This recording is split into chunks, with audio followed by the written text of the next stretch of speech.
And welcome back. It is 6:15. All this week here on Sunrise, we're looking at how connected our kids are.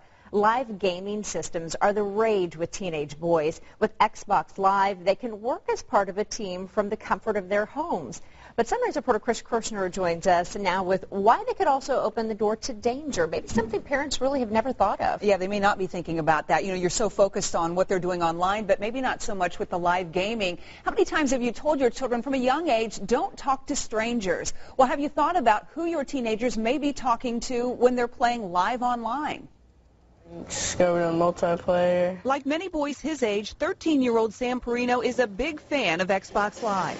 Shooting as many guys as I can. He does have a tendency to obsess on playing it. Yeah, these are on. For several hours at a time if he was allowed to.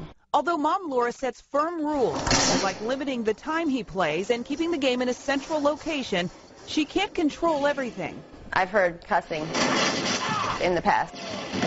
Have them take off their headset for a moment and put on the sound on the TV, and you will hear language that will rival that of a rated R movie. Program director for My Cyber Guardian, an organization that educates parents about today's technology, Dan Clausen admits live gaming can be a positive experience for teenage boys. The concept about live gaming and these gaming consoles and the headsets is to work together as a team. All the red guys on the bottom are who I'm facing.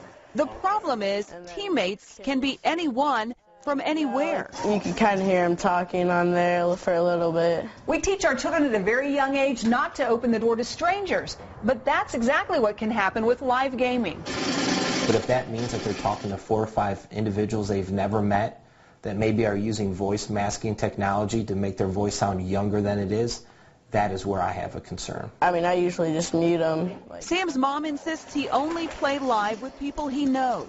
As for the headsets, I mean, I think he's hearing things that maybe isn't appropriate for at my time, the 12 or 13-year-old to be hearing. So a lot of times I'll say, hey, you need to get off that game.